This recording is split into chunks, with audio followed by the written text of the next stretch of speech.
नमस्कार, मैं उत्कर्ष कुमार। आप देख रहे हैं news trial Bharat. News trial Bharat के खास एग्जिट पोल बिहार स्पेशल में 40 लोकसभा सीटों पर हम एग्जिट पोल दे रहे हैं, वो भी सबसे बड़ा और सबसे सटीक 100% गारंटी के साथ। अब हम बात करते हैं मुंगेर लोकसभा सीट की। यहां से राजद ने अनीता देवी महतो को चुनावी अखाड़े में उतारा और ये जिनकी पत्नी है वो काफ़ी बाहुबली कहे जाते थे और उन्होंने लालू प्रसाद को इस बात के लिए मनाया कि अगर मैं बाहर निकलता हूं तो मेरी धर्म पत्नी राजद की टिकट पर चुनाव लड़े, जिस पर राजद ने हामी भरी। लालू प्रसाद ने टिकट सिंबल जो है अपनी पार्टी का वो अनीता देवी महतो को दिया और उनके खिलाफ जनता दल यू से जो कद्दावर नेता थे वो राजीव रंजन सिंह उर्फ ललन सिंह, उन्हें फिर से चुनावी अखाड़े में उतार दिया गया।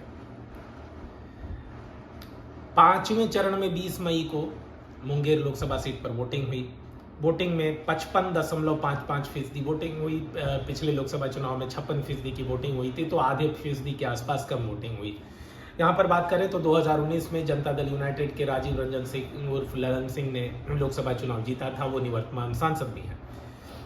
यहाँ पे भी 3 जिले की जो है 6 विधानसभा सीटें आती हैं इस लोकसभा सीट में, जिसमें कि मुंगेर जिले के अंतर्गत मुंगेर और जमालपुर आता है। मुंगेर से भारतीय जनता पार्टी के विधायक हैं, वहीं जमालपुर से कांग्रेस के विधायक हैं। लखीसराय जिले से सूर्यगढ़ा और लखीसराय भी आता है। सूर्यगढ़ा से आरजेडी के विधायक हैं, लखीसराय से बीजेपी के विधायक हैं। और पटना जिले का मोकामा और बाढ़ विधानसभा क्षेत्र भी इस लोकसभा सीट में आता है, जहां मोकामा से आरजेडी के विधायक थे बट अब वो पार्टी बदल कर चली गई हैं जनता दल यूनाइटेड में, तो अब ये जनता दल यू का हो गया है यहाँ के विधायक, और बाढ़ से बीजेपी के विधायक हैं। तो 2019 के लोकसभा चुनाव में यहाँ मुंगेर, जमालपुर, सूर्यगढ़ा, लखीसराय और बाढ़ में बीजेपी को बढ़त मिली थी, जेडीयू के उम्मीदवार को बढ़त मिली थी, और सिर्फ एक मोकामा विधानसभा क्षेत्र था जहां पे कांग्रेस के उम्मीदवार ने बढ़त बनाई थी। और आपको इसके अलावा बताएं कि 2019 के लोकसभा चुनाव में ललन सिंह को यहाँ 5.25 लाख से ज़्यादा वोट मिला, 51% वोट मिला था, और कांग्रेस की नीलम देवी को 3,61,000 वोट मिला था, 35%, और हार जीत का अंतर जो है वो 1,65,000 के आसपास था। ललन सिंह चुनाव जीत गए थे। 2014 के लोकसभा चुनाव में यहाँ लोक जनशक्ति पार्टी के वीणा देवी को टिकट दिया गया था, 3,53,000 वोट लाई थी, 37% वोट मिला था। जदयू के ललन सिंह को 2,44,000 वोट मिला था, 27%, और आरजेडी के प्रगति मेहता को 1,83,000 वोट मिला था, 20%, और एलजेपी की वीणा देवी ने जेडीयू के कद्दावर नेता ललन सिंह उर्फ राजीव रंजन सिंह को 1,10,000 के करीब वोटों से हरा दिया था। यहां से जो है 2004 में जयप्रकाश नारायण यादव भी सांसद रहे। तो न्यूज ट्रायल भारत का एग्जिट पोल मुंगेर लोकसभा सीट इस बार जबरदस्त कांटे की टक्कर हुई, जबरदस्त जो है चुनाव लड़ा गया दोनों के द्वारा, और खासकर राष्ट्रीय जनता दल के उम्मीदवार अनीता देवी महतो और उनके पति ने पूरी तरह से चुनाव लड़ा, दिलो जान से चुनाव लड़ा, कमर कस के चुनाव लड़ा, और यहाँ भूमिहार बनाम जो है महतो, ये वाला मामला हो गया। फॉरवर्ड बैकवर्ड वाला मसला बन गया, अग्रे पिछड़े की बात हो गई यहाँ पर, और जो सवर्ण मतदाता है वो जदयू बीजेपी के उम्मीदवार के साथ चले गए। राजद, मुस्लिम और महतो समाज ने जो है आरजेडी को वोट दिया। काफी टफ फाइट हुई, जीत हार का अंतर कोई खास नहीं रहने वाला है, 50,000 के आसपास के मतों से जीत हार का अंतर होगा। और कहा जाए तो अगली लोकसभा सीट अगर राजद के अनीता देवी ही चुनाव लड़ती है तो वो चुनाव निकाल भी लेंगी, और विधानसभा चुनाव में अगर जाती हैं तो आसानी से विधानसभा चुनाव निकाल लेंगी। तो अनीता देवी महतो हमारे न्यूज ट्रायल भारत के मुंगेर प्रेडिक्शन में, मुंगेर के एग्जिट पोल में चुनाव हार रही हैं। काफी टफ फाइट में, नजदीकी मुकाबले में अनीता देवी महतो चुनाव हार रही हैं। आरजेडी मुंगेर सीट हार रही है, इंडिया गठबंधन मुंगेर सीट हार रही है, और जेडीयू के हिस्से जा रहा है ये सीट, एनडीए गठबंधन ये सीट जीत रही है। ललन सिंह एक बार फिर से दिल्ली जा रहे हैं संसद सदस्य बन के। बात करते हैं अगली सीट सीतामढ़ी की। यहाँ से आरजेडी ने अर्जुन राय पर फिर से भरोसा जताया। जेडीयू के देवेश चंद्र ठाकुर यहाँ से फिर से उम्मीदवार बनाए गए, माफ कीजिएगा, देवेश चंद्र ठाकुर इस बार उम्मीदवार बनाए गए, और यहाँ भी 5वें चरण में 20 मई को वोटिंग हुई। 56% वोटिंग हुई, 3% की गिरावट पिछले लोकसभा चुनाव के मुकाबले थी। 2019 में यहाँ से जदयू के सुनील पिंटू, जनता दल यूनाइटेड से सुनील पिंटू चुनाव जीते थे। सीतामढ़ी में जो है वो 6 विधानसभा सीटें आती है और यहाँ 2019 के लोकसभा चुनाव में 6 विधानसभा सीटों पर जनता दल यूनाइटेड ने बढ़त बनाई हुई थी। एमएलएस की बात करें तो बथनाहा सुरक्षित, परिहर, सुरसंड में जो है बीजेपी मतलब एनडीए के विधायक हैं। बथनाहा सुरक्षित में बीजेपी, परिहर में बीजेपी, सुरसंड से जेडीयू, बजपट्टी में आरजेडी, सीतामढ़ी में बीजेपी और रुसनी सैदपुर में जेडीयू के विधायक हैं। एकमात्र बजपट्टी है जहां से राजद के विधायक हैं। 2019 के लोकसभा चुनाव में सुनील कुमार पिंटो को 6.25 लाख के आसपास वोट आया था। 55% आरजेडी के अर्जुन राय ही चुनाव लड़े थे, 3.25 लाख के आसपास वोट आया था और 2.5 लाख से ज्यादा वोटों से अर्जुन राय चुनाव हार गए थे और जेडीयू ने यह सीट जीत ली थी। 2014 के लोकसभा चुनाव में यहां से राष्ट्रीय लोक समता पार्टी के राम शर्मा ने 4,11,000 वोट लाया था, 46%।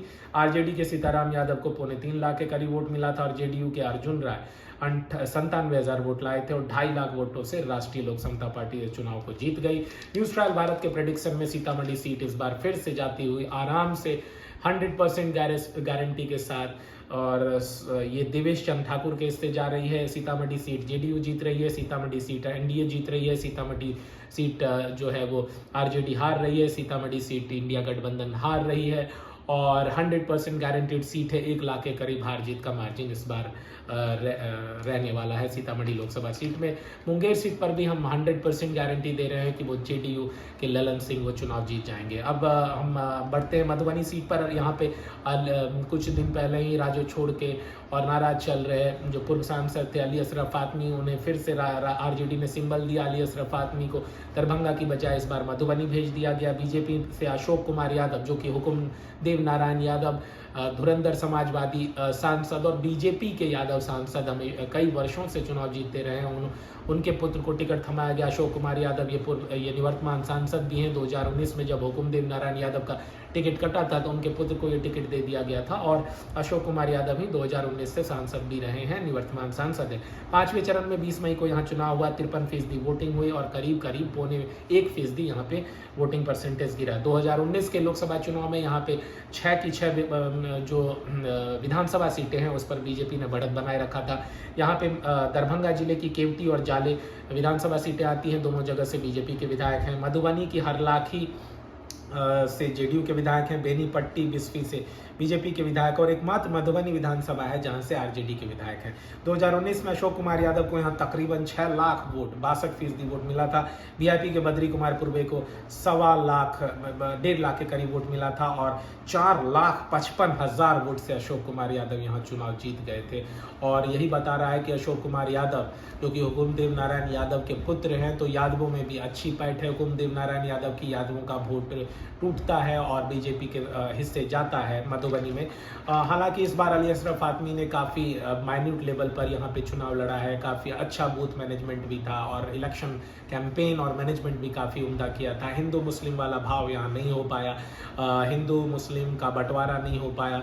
और 2014 के लोकसभा चुनाव में भी यहाँ बीजेपी के हुकुमदेव नारायण यादव 3,60,000 के करीब वोट लाए थे और अब्दुल बारी सिद्दीकी आरजेडी के 3,35,000 वोट मिला था और यहाँ पर 20,000 के अंतर से जो है वो अब्दुल बारी सिद्दीकी चुनाव हार गए थे। तो इस बार न्यूज़ ट्रायल भारत जो है वो 90% गारंटी से ये सीट आरजेडी को दे रहा है। अब्दुल बारी सिद्दीकी मधुबनी सीट जीत सकते हैं। हालांकि ये बात हम कहना चाहेंगे कि इस बार भी ये काफ़ी नज़दीकी मुकाबला होगा और अगर आरजेडी ये सीट को जीतती है तो हार जीत का अंतर 25,000 के आसपास ही होगा। अगर इन रेयर केस ये चुनाव बीजेपी जीत जाती है, जो कि लौती सीट है जहां फिलहाल अब तक हम 90% गारंटी दे रहे हैं, तो ये मार्जिन जो है इसी आसपास रहेगा। बढ़ते हैं हम दूसरी सीट सारण से आरजेडी की उम्मीदवार सारण से आरजेडी के उम्मीदवार लालू प्रसाद की बेटी रोहिणी आचार्य थी। अपने पिता को इन्होंने किडनी दान किया था। और जो है बीजेपी से राजीव प्रताप रूडी एक बार फिर से चुनावी अखाड़े में उतरे थे। बीजेपी ने फिर से भरोसा जताया। निवर्तमान सांसद 2019 के राजीव प्रताप रूडी ही हैं।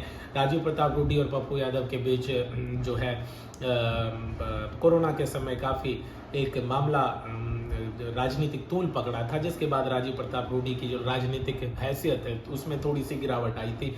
5वें फेज में 20 मई को यहाँ पर चुनाव हुआ था। वोटिंग जो है 57% हुई और लगभग पिछले लोकसभा चुनाव के बराबर ही हुई। 2019 के लोकसभा चुनाव में यहाँ पर 6 की 6 विधानसभा सीटों में बीजेपी ने बढ़त बना के रखी थी और सारण जिले की 6 विधानसभा सीटें यहाँ आती हैं। छपरा से बीजेपी के विधायक हैं, मढ़ौरा से आरजेडी के विधायक हैं, परसा, सोनपुर और गरखा सुरक्षित से आरजेडी के विधायक हैं, अमनौर से बीजेपी के विधायक हैं। 2019 के चुनाव में यहाँ बीजेपी के राजीव प्रताप रूडी को 4,99,000 वोट 51% वोट मिला था। आरजेडी के चंद्रिका रॉय को 3,61,000 41% वोट मिला था और हार जीत का अंतर 1,38,000 था। राजीव प्रताप रूडी चुनाव जीत गए थे। 2014 के लोकसभा चुनाव में यहाँ पे राजीव प्रताप रूडी ने बिहार के पूर्व मुख्यमंत्री और लालू प्रसाद की धर्मपत्नी राबड़ी देवी को चुनाव में हरा दिया था। राबड़ी देवी को 3,14,000 वोट मिला था। राजीव प्रताप रूडी को 3,55,000 वोट मिला था और 41,000 वोटों से राजीव प्रताप रूडी चुनाव जीत गए थे। तो दोनों 2014 और 2019 के लोकसभा चुनाव में जो है वो राजीव प्रताप रूडी जो है उनके वो जीते हैं। लेकिन न्यूज़ ट्रायल भारत 2024 लोकसभा चुनाव में सारण सीट 100% गारंटी के साथ रोहिणी आचार्य को दे रहा है और इसके पीछे कई सारी वजहें भी हैं। और जब आपके जो स्थानीय सांसद वो बूथ लूट और बाकी चीज़ों की बात करने लगे तो इससे दिखता है कि उनका मनोबल काफ़ी गिरा है। और यहाँ पे यादवों और मुसलमानों ने कुछ हद तक कोयरी कुर्मी ने और केवट ने और भूमियारों ने जो है खुल के वोट किया है राष्ट्रीय जनता दल को। इमोशनल फैक्टर भी रोहिणी आचार्य के साथ था। चुनाव के बाद का एक हिंसा भी हुई थी। तो लोकसभा सीट छपरा या सारण बोले हम दे रहे हैं रोहिणी आचार्य को। 100% गारंटीड सीट है, ये राजद के हिस्से जा रही है। हम आगे बढ़ते हैं अब हाजीपुर सीट की और यहाँ आरजेडी ने शिवचंद्र राम पर फिर से भरोसा जताया है। वहीं लोक जनशक्ति पार्टी रामविलास से यहाँ पर चिराग पासवान चुनाव लड़ रहे हैं। 5वें फेज में 20 मई को यहाँ वोटिंग हुई। 58% वोटिंग हुई, पिछले लोकसभा चुनाव की तुलना में 3% कम वोटिंग हुई। 2019 में यहाँ पर राघोपुर सीट पर सिर्फ आरजेडी ने बढ़त बनाई थी। बाकी 6 में से 5 विधानसभा सीटों पर लोक जनशक्ति पार्टी ने बढ़त बनाई हुई थी। हाजीपुर लालगंज से यहाँ पर बीजेपी के विधायक हैं। महुआ राघोपुर महनार से आरजेडी के विधायक हैं और राजापकर से यहाँ कांग्रेस के विधायक हैं। 2019 के लोकसभा चुनाव में पशुपति पारस चुनाव लड़े थे जो कि रामविलास के भाई हैं। 5,41,000 वोट 54% वोट मिला था। वहीं शिवचंद्र राम आरजेडी के उम्मीदवार को 4,36,000 वोट मिला था और 2 लाख से ज़्यादा अंतर से यहाँ पर शिवचंद्र राम चुनाव हार गए थे 2019 के लोकसभा चुनाव में। 2024 के लोकसभा चुनाव में एक हद तक माहौल बना था चिराग पासवान के खिलाफ, लेकिन आखिर तक मोदी की रैली और ये मेरा बेटा है मोदी का कहना और बाकी चीज़ें के बाद जो है ये मामला काफ़ी कुछ हद तक संतुलित हो गया और ये भी हवा बनी कि भाई ऐसे मंत्री पद भी मिल सकता है, क्योंकि पशुपति कुमार पारस को साइडलाइन ही कर दिया गया, उनका टिकट भी कट गया और वो चुनाव हाजीपुर से लड़ भी नहीं रहे थे। 2014 के लोकसभा चुनाव में रामविलास पासवान को 4,55,000 वोट मिला था और कांग्रेस के संजीव को 2,30,000 वोट मिला था और जदयू के रामसुंदर दास को 96,000 वोट मिला था। 2.25 लाख से ज़्यादा वोटों से यहाँ पर रामविलास पासवान 2014 का चुनाव जीत गए थे। हालांकि 2009 का लोकसभा चुनाव जो है रामसुंदर दास वो चुनाव उन्होंने पटकनी दे दी थी रामविलास पासवान को। तो न्यूज़ ट्रायल भारत का ये हाजीपुर सुरक्षित लोकसभा सीट का एग्जिट पोल जाता है रामविलास पासवान की एलजेपी को। LJP Ram Vilas Paswan 100% guaranteed seat. Hajipur seat Chirag Paswan जीत रहे हैं, हाजीपुर सीट एनडीए जीत रही है, हाजीपुर सीट एलजेपी भी जीत रही है, हाजीपुर सीट एक बार फिर आरजेडी हार रही है, हाजीपुर सीट इंडिया गठबंधन के हिस्से से जा रही है। जीत हार का अंतर 1 लाख के करीब वोट रहेगा। 100% गारंटीड सीट हाजीपुर बीजेपी को। अगले वीडियोस में देखेंगे बाकी लोकसभा क्षेत्रों का। बने रहिए न्यूज़ ट्रायल भारत के साथ।